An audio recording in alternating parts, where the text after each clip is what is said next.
نماز ابو جهل ابو لهب چه قسم بود؟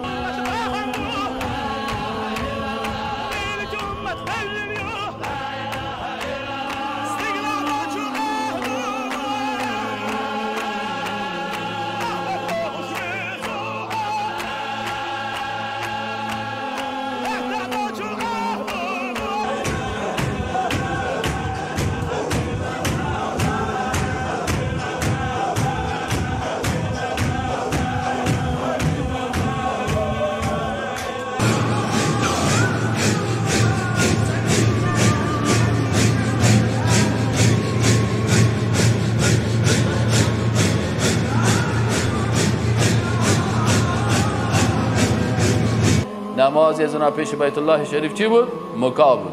مکا چی است؟ تصدیه چی است؟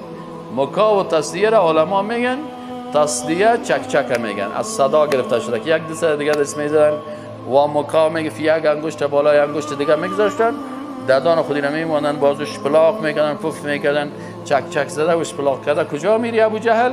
نماز میخوانه. این عطن انداختن و چیخ زدن و صدا کردن و چک کردن و اشپلاق کردن در عبادت کی است؟ عبادت مشرکین قریش است. الله هر دوش بیان کرد.